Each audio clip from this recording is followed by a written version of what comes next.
This is the American Arson Podcast, where our goal is to spark creativity. Whether you're a musician, an artist, a writer, or an entrepreneur, we're here to provide you with tools, tips, and insight from professionals and creatives that you can use to inform and inspire your own journey.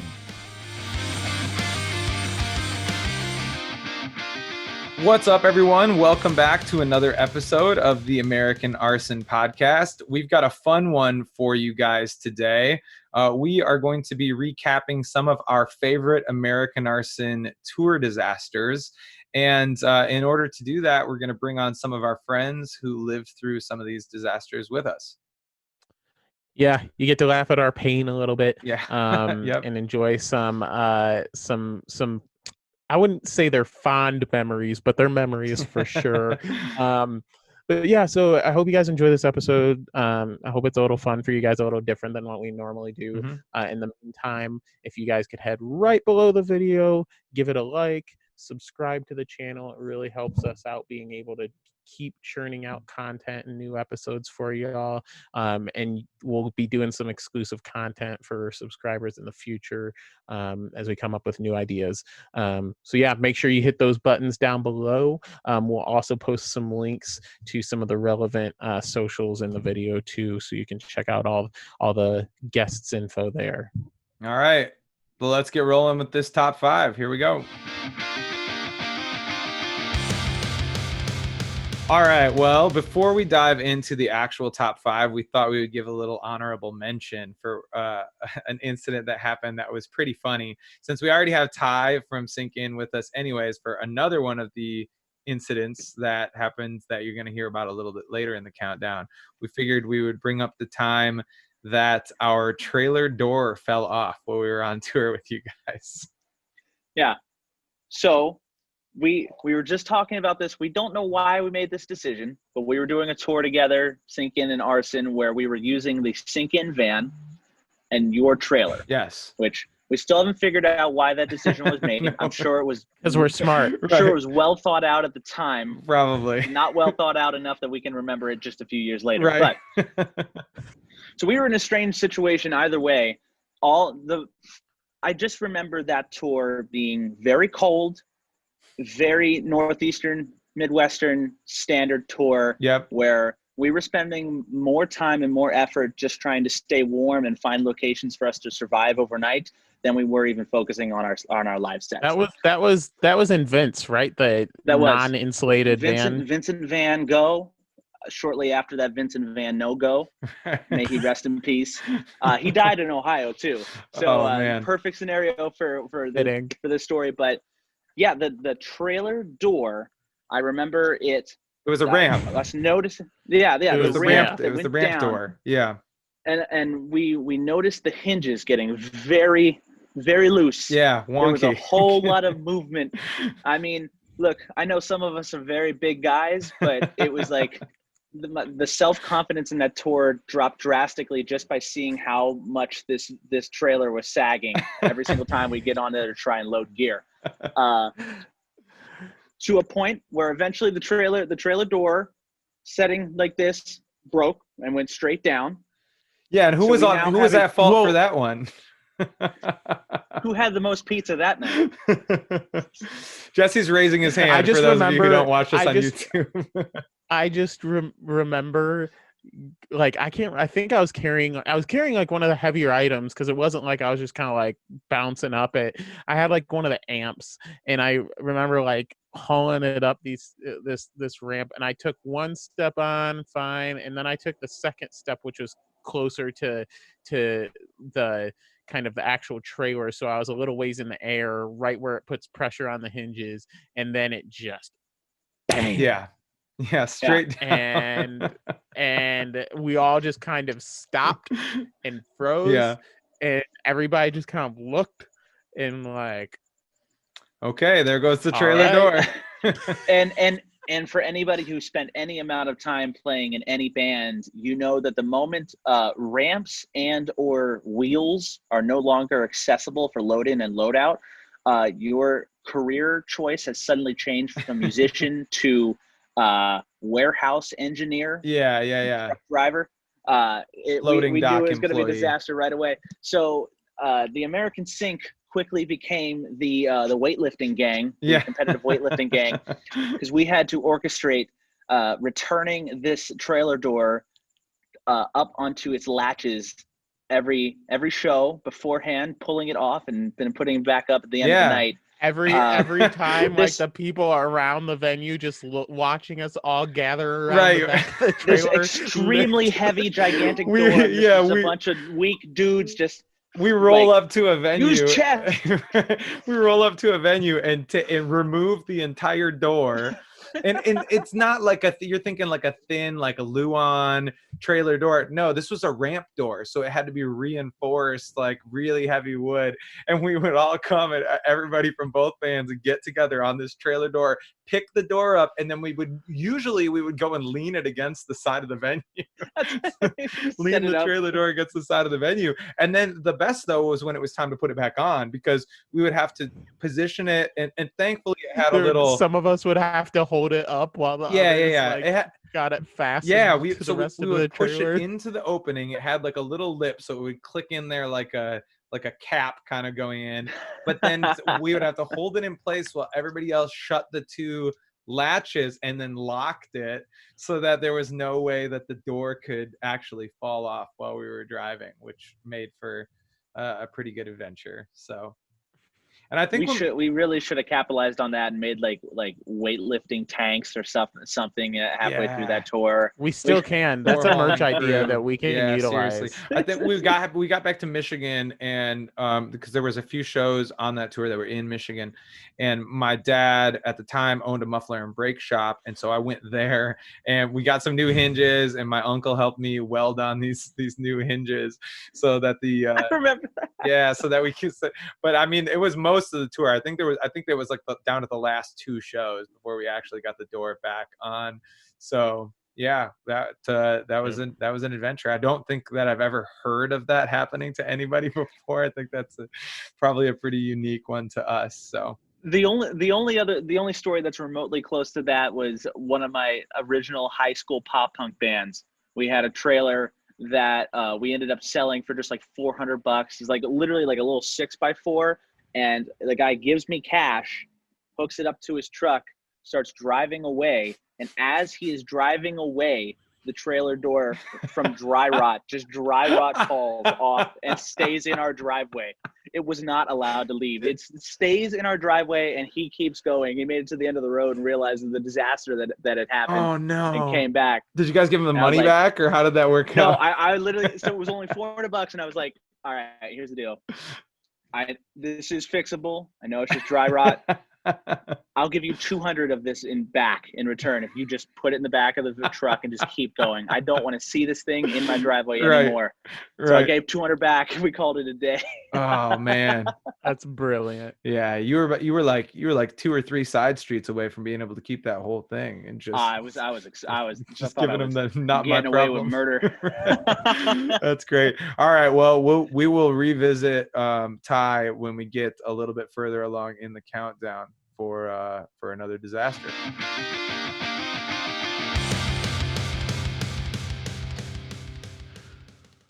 All right, guys. So we have disaster number 5, which we have aptly entitled Drum Solo. Yeah. And we will explain why.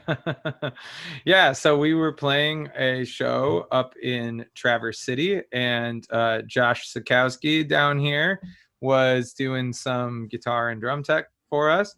If you guys don't know, Josh is in a band called the Almas, so you should definitely go check them out. We'll put their link and stuff in the show notes. But AKA Josh Sukowmani. Yeah.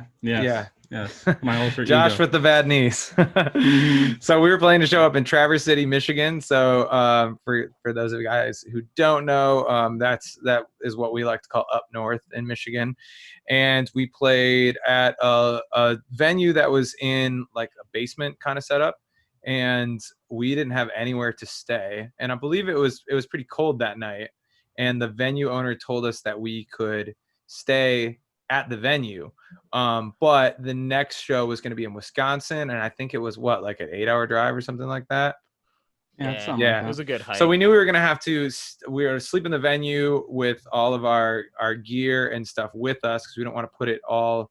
Or I think we loaded the gear out, but then we kept a few things in that we didn't want in the cold. Yeah, Right? we like a couple like instruments. Like I kept like my snare and cymbals, and you kept like your guitars and stuff. The Inside. super sensitive stuff. Yeah, the stuff that we didn't want sitting out in the freezing cold. And then it was a joy to try to get some restful sleep because we were trying to figure out how to turn the lights off. We couldn't figure out how to turn the lights off in this place. Did we just give up? Did we just give up and go to bed with all the lights on? I think we might. He had told us something about a breaker box.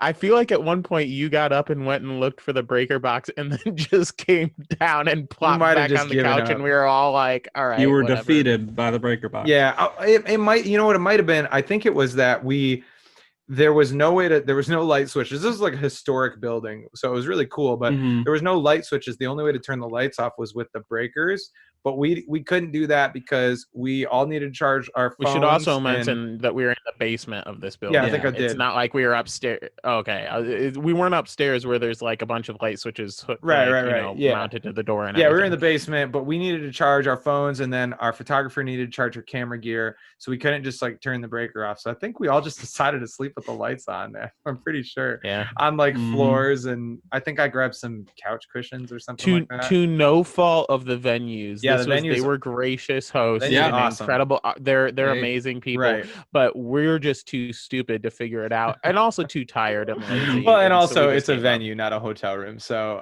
it wasn't meant for sleeping in. It builds character. Right. Exactly. Yeah. Sleeping in the same place that you just played. But to say the least, that did not put us in the greatest mindset to be clear thinkers the next morning. No, we woke up super early to get on the road because it was a long drive. I think initially we had thought we were going to wake up like really, really early and drive all the way to like the long way to Wisconsin through the Upper Peninsula of Michigan. If get a map, if you need a map, get a map. See what I mean by that. We're not going to try and do right, but then I think it was supposed to be snow, and we also like, I don't know if we slept in or what happened. But we decided not to do that. We decided to take the shorter way, which still wasn't very short. Still think it was like an 8-hour drive or something like that. Do we ever leave when we actually plan to leave in the morning? No band ever does. Yeah. No band. It's not very rock and roll. No, yeah. It's not rock and roll to leave on time, but it is rock and roll to get there on time. So. If you wanna, you get there on time just by sheer willpower. Right. Sure. If you want to leave, whatever time you actually want to leave, tell yourself you want to leave at least like an hour and a half before that. Yeah. You get there through, like Josh said, sheer willpower, and also by shaming everybody else at every single gas stop that their bathroom breaks need to be really short and their snack selections need to be made lickety split so we can get going again. But whoever the driver is usually the one doing the shaming. Yeah, come on, guys. Look, I'm up here. I shaved off 8 minutes. You're not going to give that 8 minutes back sitting there choosing between a vitamin water and a Diet Coke. So let's make vitamin water or vitamin water zero. Right. Yeah. It's all about shaving off those minutes. Yeah. It's like speed limit 70. Nah, it's 80. Shave off the minutes, not the calories. Yeah. That's what my band's doing right now. They just finished their Max Insanity workout. So sweet. Wow. You guys we do the opposite when we're on tour. Yeah, we do the opposite. It's time to pack the calories on. Diets are before and after the tour. But anyways, morning of, we get up. We are beyond exhausted after sleeping with the lights on. Yeah. And early morning, freezing cold. We're in no mood to step out into 30-degree weather. So we start trucking it down around the lake to get to Wisconsin. And I think we ended up listening to some tunes, we're in a good mood. Right. I think we ended up actually getting there pretty early. We had some time to kill. Yeah. So we got there early. We loaded everything in onto the stage. They had an arcade. Yeah. That was the place with the arcade. Yeah, it was X-Ray Arcade. X-Ray Arcade. Yep. Tighe, Wisconsin. Check it out. It's a super cool place. Well, we loaded everything in. We got it all set up. It was snowing. This is like a spring tour. We're expecting it to be nice weather, but it's snowing. No. Yeah. We get all set up. And then I think we had so much time that we were like, everybody was just chilling, either playing video games or I was sitting at the bar playing video games. Yeah. And eating some food. And I got a text message. So I looked down at my phone, and it's from the owner of the venue from the night before, and all it said was, "Hey man, looks like you left your tellies here. Bummer." Bummer. That just made it so much better. So I left both guitars there, and not only did Plural. yeah, both Not just guitars. one. Yeah, my main Both. guitar and my backup guitar left there, and somehow we set up the whole stage and set up all the merch and set up everything, and never realized that we didn't Never have knew. guitars. Didn't have a guitar to check anything with. It was just like, Yeah. all right, cool, we're done. I guess we're done setting up. So Yeah. at that moment, And Josh was helping us because we're states away from where we're from. We'd been through the area and played through there, Mhm. Individually a couple times, but like he knows the layout. So we're sitting there trying to think of solutions, and Josh is like, "Oh, there's this Guitar Center here. There's this. Like maybe we could run and get you something here." Mhm. yeah. How is that from you? Like what?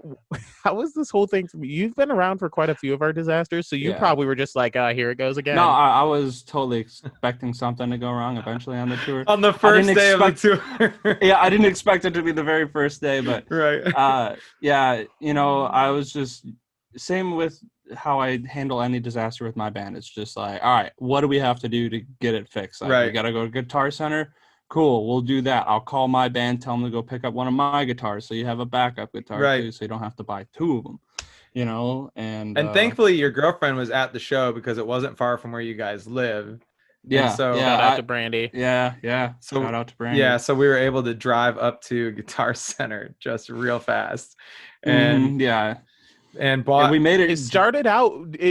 I think it may have been Josh that suggested it, but it started out with the suggestion that you just like rent one and then return it, right? Yeah. And then it turned into not that. Yeah. Yeah, it turned into that's Evan's favorite guitar. I still like my wood grain one better, but yeah, we went to Guitar Center and we decided not to make Jesse play the show as a drum solo. So Yeah. the title of this one's kind of cheeky, but There were jokes being made that I was just going to get up there and have to play a 30-minute drum solo. Yeah. Just running on stage. tracks, bro. yeah, That's all you yeah, need. seriously, that's all you got to do. It's true. But so we went up there, bought a guitar. Josh snagged another one of his tellies that I didn't want to have to use because I would have had to tune it crazy. We tuned crazy. I don't had to mess with his tuning. Oh, well, I had it set up in a relatively low tuning, but Oh yeah, I do remember that. So I think that if you would have played it, it would have just a relatively been low awful tuning for a 'cause normal the strings were person pretty is light. like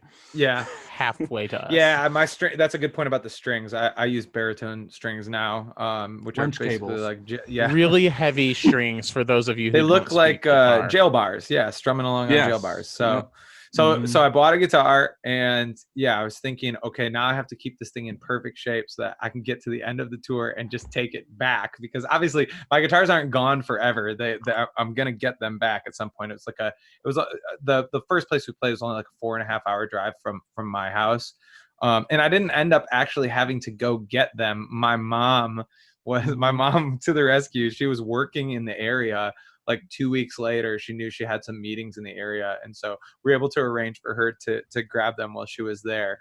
But I bought this new guitar, and we raced back to the venue, and it ended up again making it in like plenty of time. It wasn't like we were able to chill and like play more video games and sound check. Yeah, and then played the show. I got to the end of the show, and I was like, I actually really, really like this guitar. And I feel like you said that every like few hours for the rest of the tour. Yeah. You would look at us and you're like, I kind of like the blue. You guys like the blue? Yeah. Like, do you like you were trying to get us to convince nice. you? Right. Yeah, I know. And then I just had to convince my wife that I was going to keep it. So if any of you guys have seen the music video that we did for Unbreakable, that's like seafoam blue guitar that's in that video is the one. So I did end up keeping it, and I got my other guitars back. And so as disasters go, it wasn't as bad as it could be. It ended up not being terrible because, I think the biggest problem that Evan probably had was just getting used to playing with a cable. because Yeah, I forgot a about wireless. that. Yeah, because So you're stepping all over the cable. Right, my wireless was in the case the case Mhm. with the guitar that I left behind. I wasn't gonna buy a Yep. new wireless too, so Yeah, playing that's with the expensive. cable was I don't think I've done that since I was like 16, and Oh so yeah, I remember getting it twisted around my legs and stuff.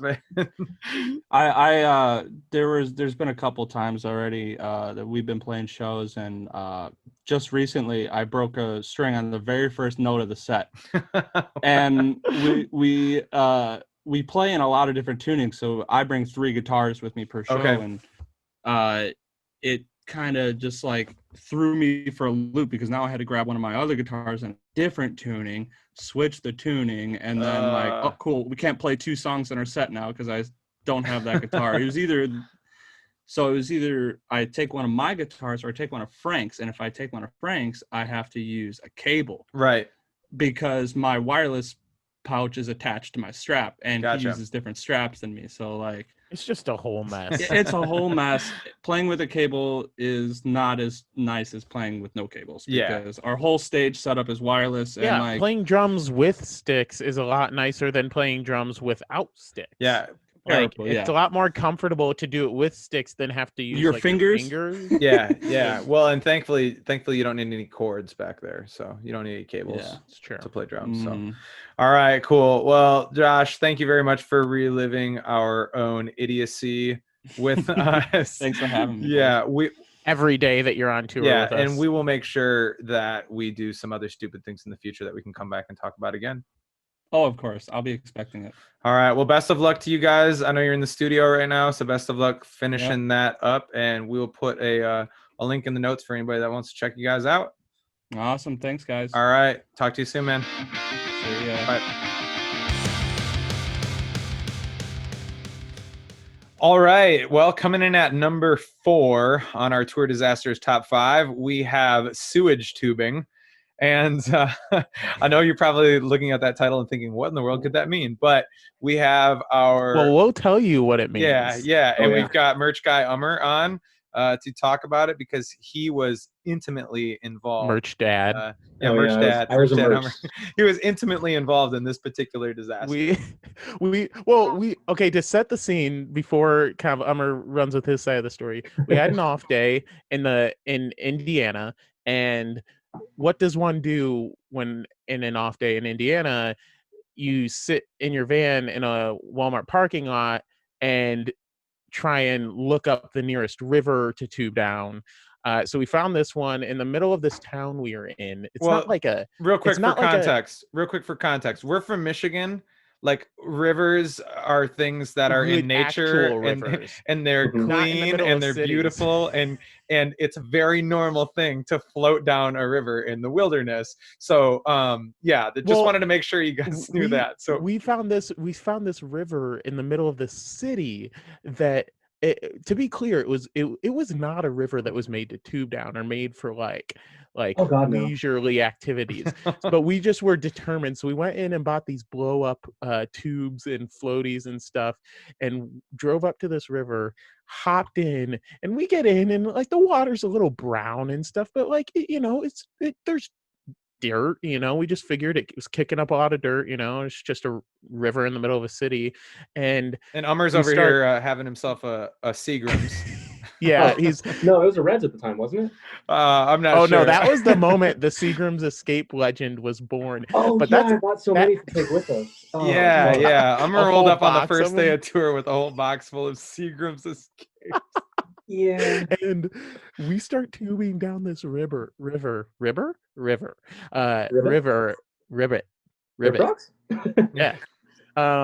I'm sure there were.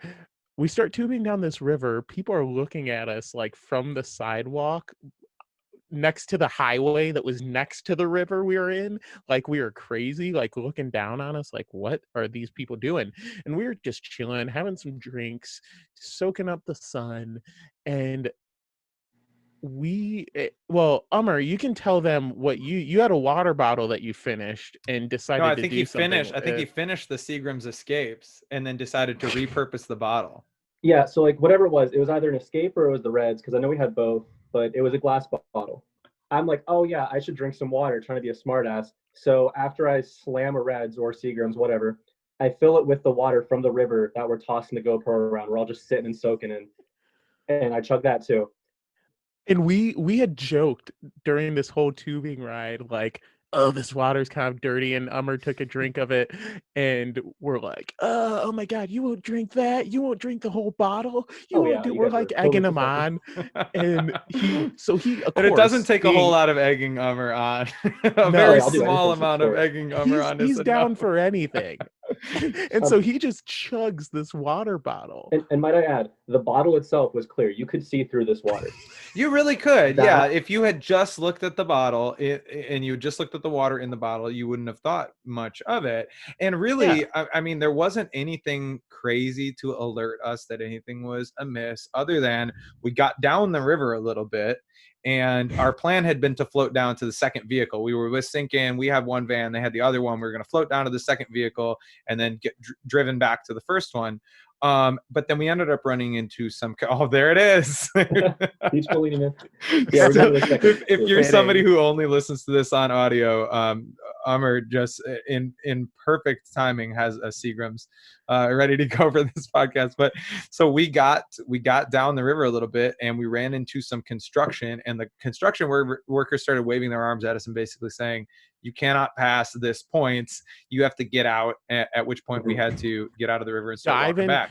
We had to dive into this river. And Umar, how deep do you think it was? It wasn't like too shallow either. It was like just above our knees, wasn't it? And it was muddy. Like this. Yeah. We had to really like plow through this. Yeah. It was like walking through quicksand to get over to the shore, and we had to get to the shore before where this construction zone was, or I don't know what was going to happen. We were going to fall down the sewer. We were going to get sucked into whatever they were doing. Yeah, whatever they were doing. It was obvious that they did not want us Urgent. to pass. Yes. So we all got out. We got our tubes out. We were kind of bummed because now we're going to have to walk all the way back to the start point. But thankfully, there was like a path next to it, Right and I alongside think this, we just piled all of Yeah. the tubes on Umar until he had like 7 tubes on his head. Which, if If you never haven't seen, I was gonna say, if you've never seen our music video for Sequoia, if you want to see us pile all the tubes on Umar's head, and B, see us push Umar down a giant hill with all those tubes wrapped around him, then go and watch the music video for Sequoia. But we were just walking back, just kind of like a little bummed that our trip was cut off, but nobody was like nobody was super upset about it or anything. And we were mostly complaining about the walk, if anything. Yeah, exactly. Yeah, we were mostly complaining about the walk, and we saw a sign as we were approaching where we had started, and it was a warning sign. I can't remember if it was me or you, Evan, that walked up to it first and pointed it out. I think I may have caught it, and then like we both started reading it at the same time. I think it was you three and Tighe. Yeah. And basically, this sign told us that this is essentially a sewage runoff canal, and that it's especially dirty immediately after rainstorms, when all of like the viaducts and pipes and everything get flushed into this sewage runoff canal. And guess what had happened the entire day before we got there? Yep, it had absolutely poured all day before we got there. Yeah. So how were you feeling right about then? At first, like, I'm pretty sure I was being cocky, being like, oh, I'll be fine. I mean, for the most part I was. But I kept talking about like a stomach of iron, but we kept joking. It's like, I just drank shit water. Like, there's no getting around with that. I definitely had poop in my system. Right. And I mean, maybe it's God knows how many people's too. Yeah, like, you got to think about that, the volume. Oh, the entire time. Number of yeah. I am the monkey. So I mean, if you got to have a nickname, I guess. Oh, please no! I'd rather take anything else. But you're here today. You're living and breathing, and so the only thing that we can assume How's it is feel to have survived COVID before COVID? Right, I know. I mean, well, let's ask this: have you been sick since then? Not for very long. If anything, I'm like a superhero now with my immune system. That's what I'm gonna say. Like, maybe the solution is to go drink the Muncie River. Yeah. And honestly, this could be the end of the pandemic. No, you see, the key is you got to roll in those inner tubes. That's what really turns it all together. your body. Right. So yeah, so we'll put together a step-by-step for people. First things first, we all need to converge upon Muncie, Indiana, and wait for a large rainstorm. Well, do you think the Seagrams had anything to play in that concoction then, that superhuman concoction? Yeah, if we're putting together a vaccine, we really need to make sure we get all the ingredients correct. So we're gonna need to Jamaican Me Happy. That's the key there. You just gotta get Jamaican Me Happy. Talk in it if you gotta. Jamaican Me Happy. So half Jamaican Me Happy, half Muncie in the bottle that the Jamaican Me Happy was in. And then get in some tubes and roll down the hill to slosh it all around in the mixer. It's like shaking a martini. Right, there you go. All right, so salted or unsalted martini, your choice. Any other steps, or will that pretty much do it? You're pretty much immune to everything at that point. I went to KFC after we were playing Smash Up, I think it was. So all get right. some KFC, Chicken Littles, man. Yeah, fried chicken in there, fried chicken and card games. I guess that'll do it. That's the recipe. That's the recipe. Cool. Well, we're gonna send that into the CDC. You know, is in times like these, it's important that everybody does their part, and so I'm sure it can't be more out of whack to them than drinking bleach. I mean, apparently that was a good enough solution to make it to the top. Right. People my age were drinking bleach, eating Tide Pod. There's ways to get around this. Yeah, I think that we are developing a nation and culture of people that just are going to have iron stomachs, and they'll be able to survive anything if they can get out there and soak up some Muncie river water. Oh God, that's the best way. Where does that has to rank on your board of like all time what did I just do moments? He's had a lot of them though, Jesse. We have to remember that. Yeah, that's true. It is Amar. We should do an Amar special episode. We really need to do an Amar special. Top five American Arson tour disasters this time. Next time it'll be top 5 Amar personal disasters. Personal. Oh man, I could go years.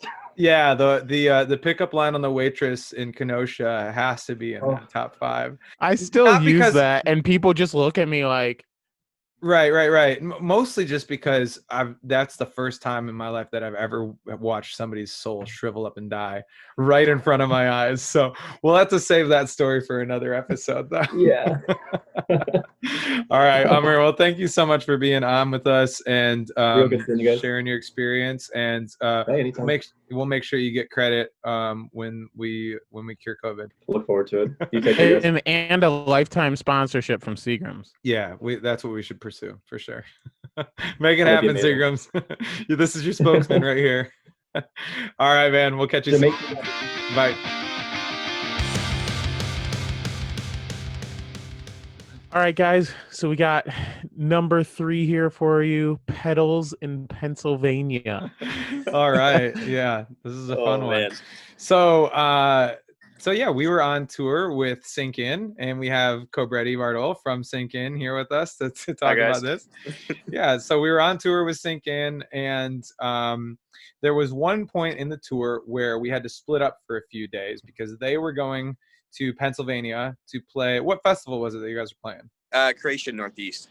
Creation Northeast, cool. And we were going to take an off day in Illinois and hang out with some of our friends.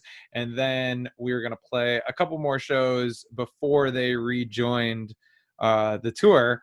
So we're just a split for, I think it was like a half a week or something that we were going to be split up for. So we played our last show together, and we went our separate ways immediately afterwards. I think you guys, it was pretty late at night. You guys left out to the east, and we headed west towards Chicago, and everything seemed good. We got there, went to sleep at our buddy's house, and then all of a sudden I wake up in the morning to a text message, which is a picture of my pedal board somehow. Yeah.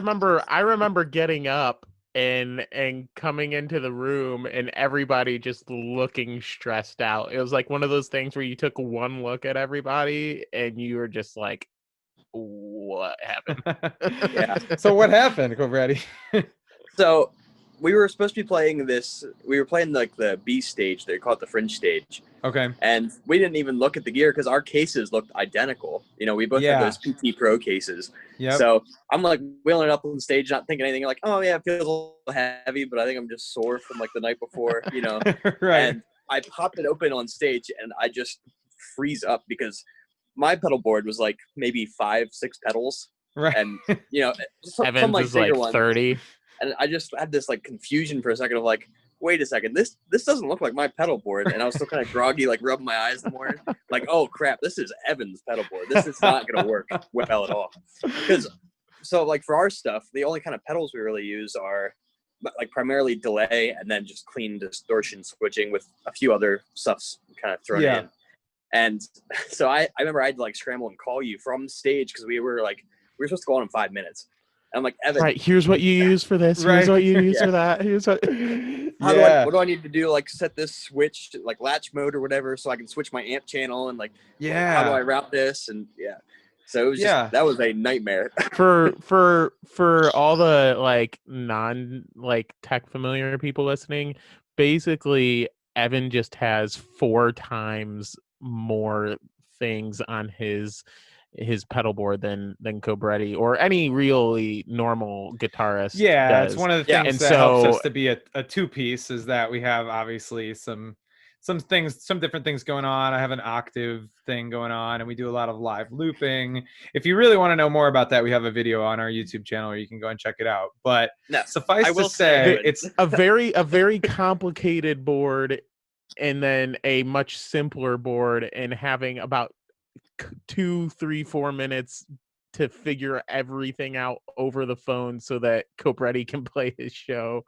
Why were you guys playing so? Cross my mind. Sorry, go ahead. Definitely crossed my mind that I'm like, oh, he's got all these like harmonizers and loopers and stuff because we had certain songs that there were like track parts that we just couldn't play live. Right. Man, it would be really cool if I just started messing with stuff. Should I just try it? To stop thinking about like trying to add stuff while I'm here and just get the basics. Right. Why were you guys playing so early in the morning? Yeah, they had like morning competition stuff, I guess. Oh, where okay. You would compete to try and play a slot for the main stage. Okay. So it was like 9 a.m. or something like that. So 9 a.m. we were all like crawling out of the van after like traveling all night. And right. Just not good.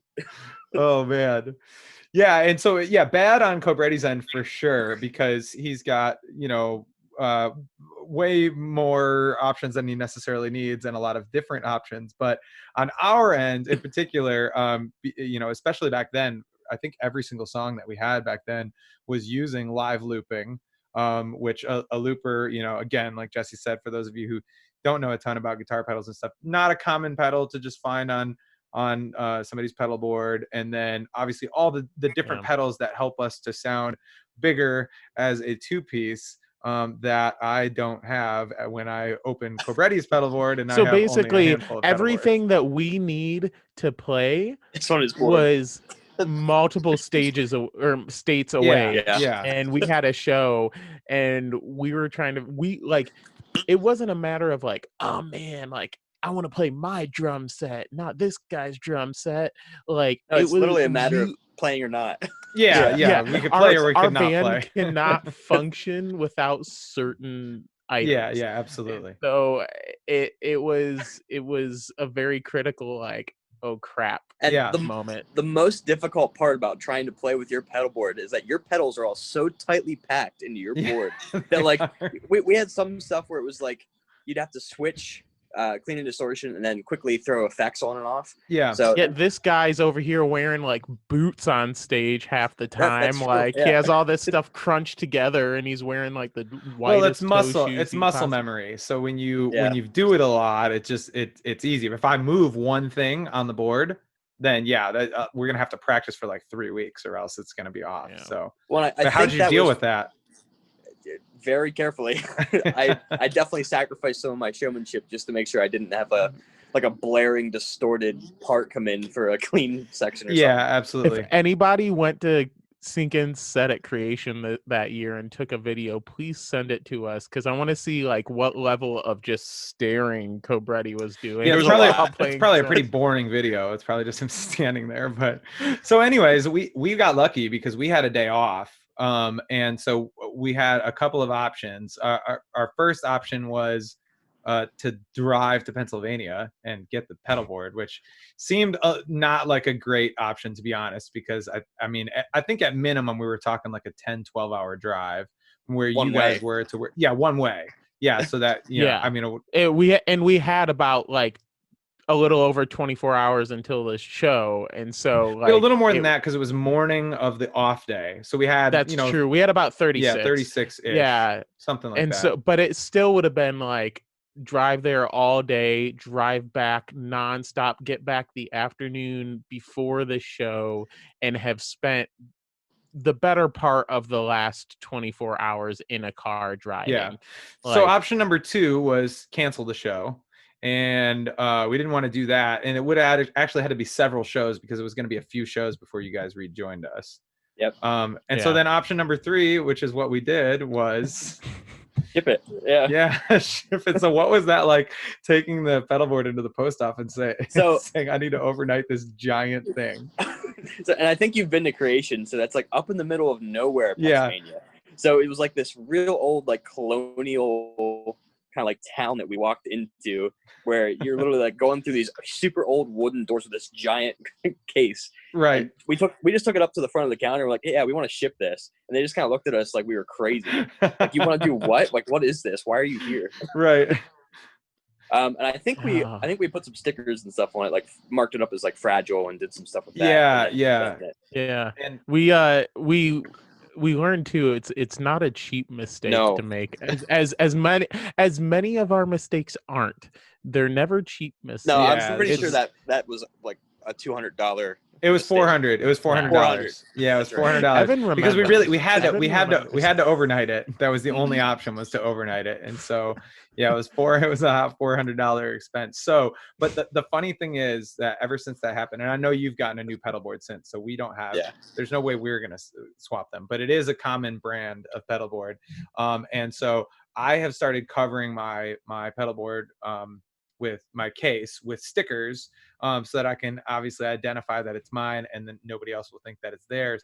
But I have left a few of the express mail stickers on there just as a reminder. I just remember that morning of panic. Like once I asked like what's going on after seeing this room of stressed out people, because I think Josh Sikowski was there with us too, and a couple other friends with us, like trying to help figure out what we could possibly do to prevent making a 22-hour round trip.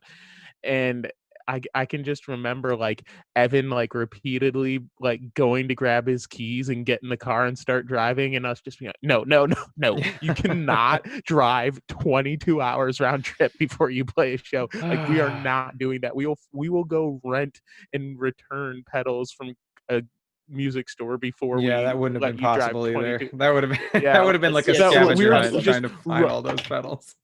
Running through every option in our head of like, okay, can we get all these pedals together before the show tomorrow?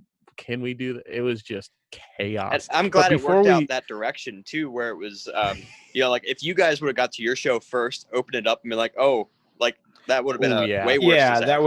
Exactly. At that point we would have been canceling the show and maybe multiple shows. So it was very good that you guys got, and very good that you were able to play at 9 a.m. Because that gave us more time to be able to next day it.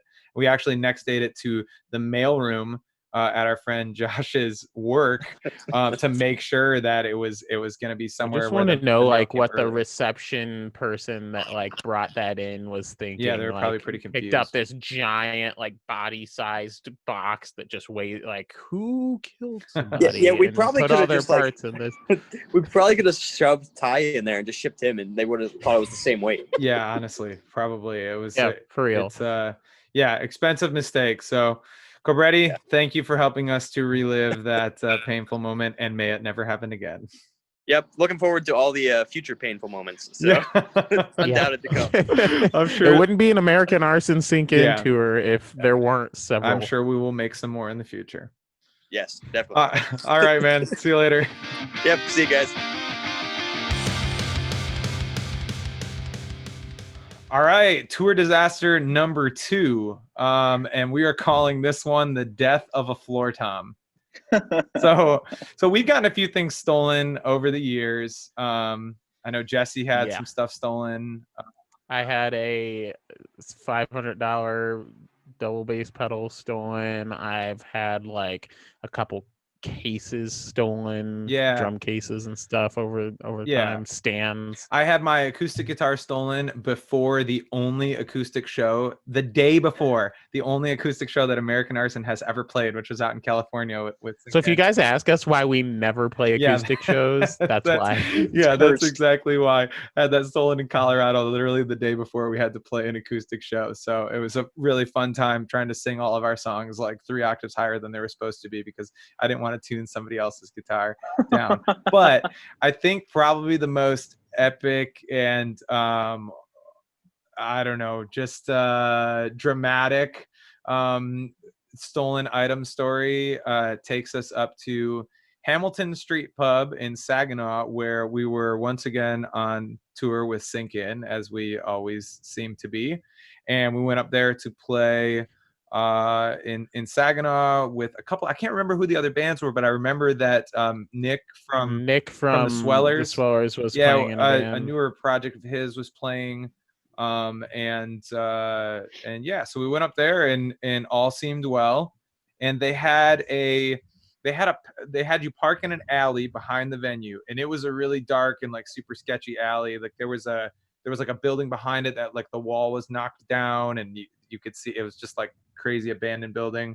And then they had this little smoking patio out back where you could still order drinks. You're still technically like in the bar, but it was open air, and it just had this little like fence kind of area around it. And that was where they asked us to put all of our gear. And I remember right off the bat, we were kind of like, there was no like barrier to that back area too, between the alleyway behind the venue and that area. It was completely open. There was like a fence that covered like half of it, but then there's just this giant an opening to walk through. Yeah, I remember that.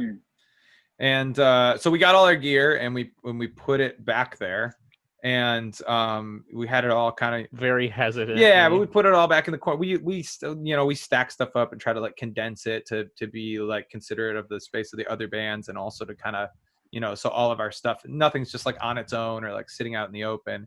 And then we went in, and well, I think we were playing last that night, so I think we watched Sink In play, we watched Nick's band play, we were selling some merch and doing all that stuff. And then it came time for us to get ready to play, and went outside and started bringing the equipment in. And at some point we realized that my Telecaster that I had for a number of years, that was very special to me, was not among the items in the gear still pile. Currently sitting there. Tighe, what was it like? When do you remember realizing something was going on, and what was, because I don't even remember exactly how it all went down in that moment, like who found out when, like was it pretty quick when you realized something's gone down?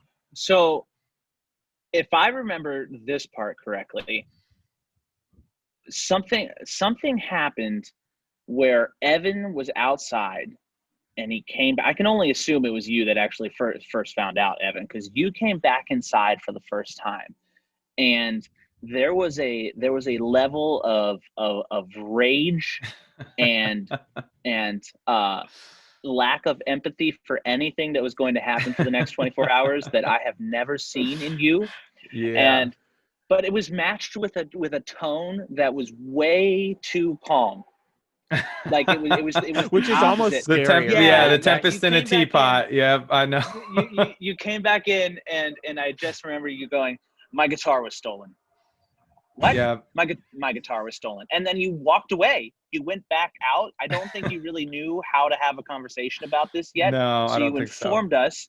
You informed us, and then upon seeing our confusion and concern, you immediately left.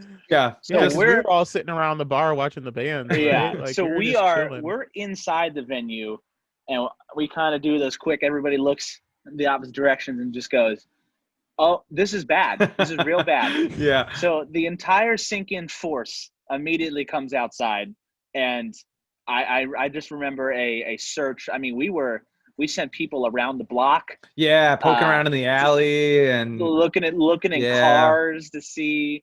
I just remember this tension point of going, this is somebody is gonna die. This is the Evan Baker guitar. I mean, I've never seen him not playing this guitar. Yeah. Yeah, it was a very, very meaningful guitar to me. I got it on one of my first tours with my previous band, and it actually unseated a guitar that I thought I would play forever, that I absolutely loved, because I loved this one so much. And so yeah, it was definitely a seeing red moment. But at the same time, I knew I had my backup guitar, and we were there, and we needed to be professional, and that's what I remember, because I remember being in the venue with those guys and like this going down, and then I remember my immediate thought process was, we're not playing a show. We're not playing a show. There's no like, I knew he had a backup guitar, but I was like, we're not playing it. This isn't happening. Jesse came back in when you were outside, like upon your exit, your angry exit. Jesse came back in. He goes, "We're not playing. We're not going to be playing the show." And he starts packing up. I remember him. He got the drumstick back, and he starts packing up. He's like, "This is done. We're going home at this point. I just know it's going to be." I thought the band was over, to be honest. Yeah. I thought like that's there was a level of anger in your eyes, Evan, and then there was a level of fear in Jesse's eyes that would just, I mean, the knife that was just piercing through that frozen air in that moment was so strong. Now, the other thing I remember, you said we had to go, do the show and be professional. Right. I remember you making it so evident during sound check, you prepping everything. Like, I remember any question that was asked, I think you somehow found a way to bring it back to the fact that your guitar had been stolen. Like, I don't remember all of it. No, I remember exactly. Like, hey, so for example, you were the guy would be like, is that enough vocals in your monitor? And I'd be like, yeah, I mean, my guitar was just stolen, so I guess that's enough vocals in my monitor. Or he'd be like, hey, can you hear the And let's paint the picture for you guys. I was on stage already behind my drums, like set and ready to play the show, just frozen, watching all of this unfold in front of me. And I was like, I don't know what's about to happen. I was like, I know I'm about to start playing these songs, but I am not sure if I'm safe. I'm not sure if any of the instruments on the show are safe. Yeah. On the stage are safe. I'm not sure if anyone in the crowd is safe. Yeah. I remember the sound guy asking me, we got done with the sound check. I remember the sound guy asking me, like, you guys ready to go? And I remember saying something dumb again, like, well, yeah, my guitar got stolen, so I think we're about ready to play. Just every instance that I could. Oh my God. And in the moment, think about that poor sound guy is sitting there just going, this is a nightmare for me. Yeah. And he's a super cool guy. He's been the sound guy there for a really long time, and he takes a lot of pride in the venue. But at the same time, he knows, and he made comments to me later, like, he knows that, like, it's not the best area in the world, like a lot of areas, right? It's not unique in that, but he knew that there was probably a chance that we were not gonna ever want to come back again, and I know that he felt really bad, because he's a super nice guy, and then we should jump into, so we started, we had this at the time, we had this intro where it started out with this like really powerful vocal part, and then me and Evan would both be hitting the tom. It's Heart Like a Hammer. Was it Heart Like a Hammer? Heart Like a Hammer, yeah. Heart Like a Hammer. Yeah. So if you go listen to that song, you can hear this like, it starts out with this like raging vocal melody, just like with some ambient guitars behind it, and then me and Evan both just start pounding on the toms, and he would usually have a floor tom up next to him on the stage, and then I would obviously be using my kit behind him and stuff, and we'd be pounding the toms in sync. Well, all this rage had built up, understandably had built up inside of him, and Tighe referenced the scary level of calmness in Evan for the past half an hour since he found out his guitar was stolen. Yeah. This is where it all came out. That went out the window right at this moment when we hit the toms, and I just see him. He hit the toms like once or twice, like normal, and then just his arms came back and just the thing died. Yeah, I think there were a few baseball bat type swings, and then I'm pretty sure I turned the sticks. For those of you that are just listening, I turned the stick straight up and down as if you are like sword style. as if you're gonna put drive like a stake into the ground. I turned the sticks, directly perpendicular to the drum head and just started stabbing at stabbing this drum. Yeah. We just the visual of that first. You kicked it off the stage, didn't you? At the end, I did. Yeah, I ended with a full on soccer just rip into the side of it and kicked it off the stage. So the takeaway from this was that it made for one of the most unbelievable live performance moments I've ever seen.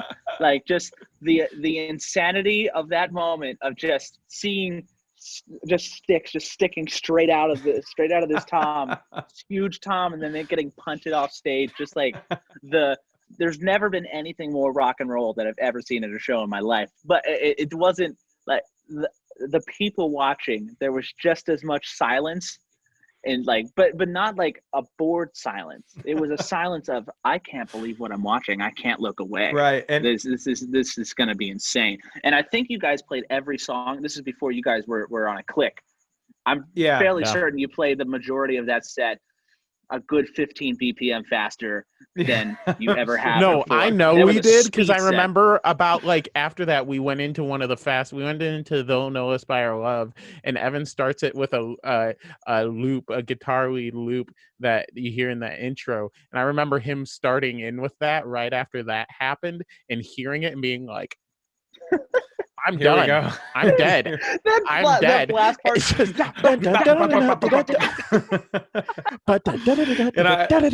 Right. And then blast beats the whole time. I also remember that.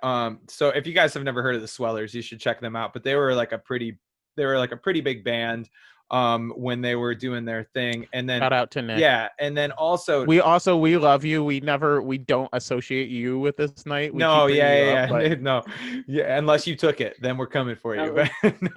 But so Nick is also, not only is he from the Swellers, so everybody knows him from the Swellers, but he's also from this general area. It's not from Saginaw, he's from that area. So he had a lot of people out to see his band play, but we played after them. And so a lot of people had already gone outside, like back onto the smoking patio. So it was just like, it was a very eerie thing, because not only was I just like raging mad, but also the place had kind of thinned out a little bit. So there was like, it was, it wasn't like one of those things like a handful of people. But it wasn't one of those things where, when chaos happens in a full room, you can really step back and be a spectator. But when some sort of disaster happens and there's only like 15 of you in the room, you're like, was that floor tom? Was he kicking that at me? Was that directed at me? I think I stole the guitar. And Tighe, you mentioned something that we don't know about. So I don't know where this photo is, but as soon as your set was done, we were just talking about the insanity of everything that had just occurred. Mm-hmm. And I felt it suitable that the star of the night was not the stolen guitar, nor was it American Arson, but it was this floor tom that had endured such a painful fate as a result of this guitar being stolen. So I picked up the tom and I put it right back on center stage with the sticks hanging out of it. And we all left, because you guys, before you started loading out that night, like I think you needed a moment to just kind of get away. Yeah. So we didn't see Evan for a while that night. As everybody is slowly leaving the venue, the only thing that's left standing is this floor tom, who just endured it all. And there was just this amazing photo of a room emptying out, everybody leaving, and then the stage lights are still on, and this Tom remains strong. Yeah, Just if you can find that picture somewhere, let me know. That's going on a t-shirt. Yeah, or I'll frame it and put it up in my room to remind me. I just remember going, this has to live. This has to live on, and then just going and taking it back, set it there, and we all just walked away. Just leave it be. It took a while before I was able to like joke about it and stuff, because for a little bit I thought maybe there was a chance I'd get it back because I had good photos of it and serial numbers and stuff like that. And so was checking pawn shops in the area. Someone was either really lucky trying to sell that thing, or they were just really smart probably or a little bit of both. But for a little bit, I thought I was gonna get it back, and so I was still wasn't really over it. But then eventually we got to the point where we decided it was time to make a joke about it, and we had a song on our third EP that came out called My Father's House. The song itself is about the journey of a musician and kind of how that can break your heart a lot of times, and sort of the the little things that you have to deal with, or big things that you have to deal with in order to stay on that path. And so we thought it would be pretty apt that when it was time to do a music video for that song, that it was finally time to maybe poke a little bit of fun at it. So definitely go and watch the music video for that song. We have a little fake, it's not real, people have asked me a bunch of times, fake security footage of my guitar getting stolen, and then us playing a set without that guitar. So if you've seen it already, you know what we're talking about. But if you haven't seen it, definitely go check it out. I feel like it's very obviously fake footage. Yeah, people have asked me a bunch of times, like, "Oh, that's the footage of the guy that took it." Like, guys, because if we had clear 1080p HD footage of a guy stealing our instruments, we wouldn't have found it. Yeah, I don't know. I think what I think to this day happened is I think that I think somebody was in the bar and they just walked out the back and saw, like, look, the door is there, the alley is immediately on the other side of the door. I can literally just walk through, grab this, and like I know what I'm doing, and be in the alley within a half second, which strangely enough is the exact way that my acoustic was stolen in Colorado. Same situation where we had to park in the back alley. The gear had to go by the back door, and I think somebody just went through the bar and boom. So if anybody is in a band, don't put your gear by the back door by an alley. Yeah, it's just tragic. But also epic at the same time because of what ended up entailing in that set. I also, Ty, you said we played everything 10 times faster, but I also think that ended up being probably the tightest set we've ever played without a click track. I don't know about that. I have no recollection of it, so I'm pretty sure I was just in red rage mode at that point. So rest in peace, Floor Tom. Yeah. R.I.P. All right. Well, Ty, thank you so much for being on with us. We really appreciate it. If you guys have not done so already, please check out the brand new Sink In single. It's called Fed Up, and you can find it anywhere that music is streamed. Follow them. We'll post their socials right down here. That you can look them up in, and you can go check out their stuff, and Ty as well. Yeah, absolutely. Admire his poofy hair. Yeah, that's a great. It looks great, man. You like that? Yeah. You like that? This is called the I bought a $1,000 convertible, and this is just the natural $1,000 convertible. $1,000 convertible. I hope that lasted for a while, man. $1,000 convertible haircut. So here we are. It's the perfect haircut for a podcast. I'll say that. Absolutely, because it gives you an opportunity to look at the strays in the back, and you get a moment in long form podcast to consider whether or not that's really a stray or whether that was intentional the entire time. The ambiguity of the entire thing is really good. So those of you who just listened to this segment, go back to the beginning and listen again, and then think about that for a moment. All right, Ty, thank you so much for being on with us, and we will catch you soon. Of course, appreciate you guys. Yep, see ya. All right, guys. Well, we have come to the final disaster for the night, and this one is definitely deserving of the #1 spot. We are calling this one the Runaway Tire. So we had just played a show in our hometown here of Detroit, right downtown at an amazing venue called the Majestic. And so anyway, the show had finished. We had, stuck around, at the merch table to hang out and say hi to people and shake some hands. And then we loaded up all our gear with all the other bands, and everyone else had tailed off. I live just a few minutes outside of the city, so I didn't have as much of a drive back. So we were kind of hanging around later than some of the other bands. And so we got everything loaded out onto the street and all our gear. And the trailer was parked around the block with attached to our truck at the time. And Evan said, "Hey, you want to go run and grab the trailer, bring it around so we can toss these things in and be on our way." So I went and got the truck, pulled it around. And as I was driving around the block to roll up to where Evan was with the equipment, I noticed I was seeing in like the passenger side mirror. I couldn't tell if it was a reflection or what, but the back wheel on the trailer was just looked like it was like wobbling. And I was like, that looks weird, but maybe it's just like a weird reflection. Maybe it's just a good old wobbly wheel. Yeah, wobbly wheel. Wobbly wheel. Good It old happens. yeah, this is a normal. Check your wheels, see if it wobbles. But like, that's what I was like. It was so abnormal that I was convinced it was normal. Like, it was one of those things. Like, nah, that's not really happening. Yeah, like wheels that's not wobble. actually a thing. It's a So wobbly like, I wheel. got I got out of the truck and I pulled up to Evan and go, "Hey, I think that the wheel's loose or something." And he just kind of looked at me like, "What?" Well, I thought it was because the trailer was empty at the time. Yeah, and so I thought it was the trailer was bouncing up and down more because it was empty and not being held down, by all the But I equipment was inside of pretty it. adamant, and I was like, "No, we need to look at this." Like, Yeah. I was convinced. I had that unsettled feeling in me, like something's not right. And so we both got under there and looked, and we couldn't see anything. We even like kind of grabbed the wheel and tried to shake it, Yeah. like tried to see if anything. We checked all the bolts and everything, like, so we didn't see anything that was glaring weakness.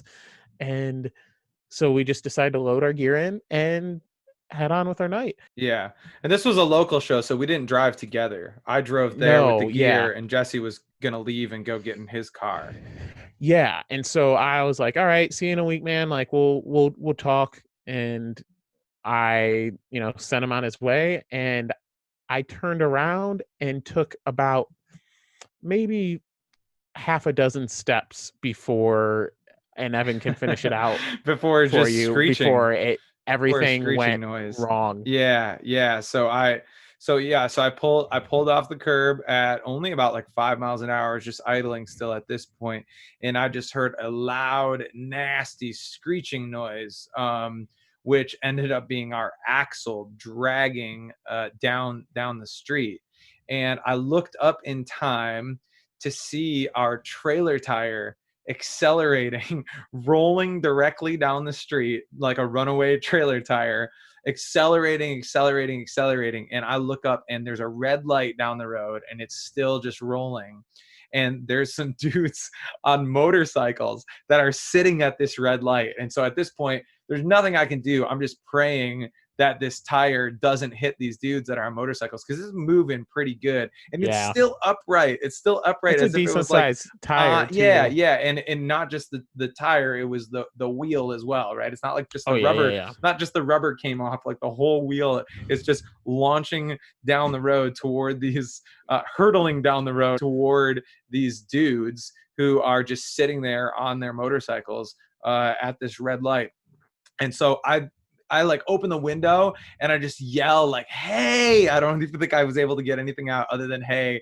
down the road at these guys. And thankfully the tire misses the guy who's in the right lane, hits the curb, and just kind of comes up and does a little spin and lands. And I'm out of the truck at this point, like standing in the road, yelling to these motorcycle guys, trying to alert them that a trailer tire of death is hurtling in their direction. And the guy just looks back at me and goes, "Thanks, asshole." And my first thought was like, yeah, because I intentionally shot this trailer tire off of the axle, as one does, as one is wont to do, launch this trailer tire down the road at you with all intent. I should give perspective, because I had literally, like I said, I had turned around. And I had not taken more than like half a dozen steps until I heard just a loud crash in that screeching he was talking about. Yeah. And I did not even have to turn around to know what happened. Right. I remember it felt like a movie and everything was in slow motion for a second, because I like audibly went, yeah, and just slowly turned around knowing what I was gonna see, and then just seeing you, I think I can't even see it, seeing you then try and seeing it rolling, and then seeing you get back in and trying to drive this thing back. Yeah, I had to try to curb. I had to try to get it out of the road, right? I mean, like, we're in the road. Just seeing him drive like 5 miles an hour, and this thing just sparking, and the whole trailer just dragging down the ground through the middle. And mind you, I'm going to remind you guys, we were in the middle, in the heart of downtown Detroit. We were not out in like a suburban neighborhood where there wasn't a lot of traffic.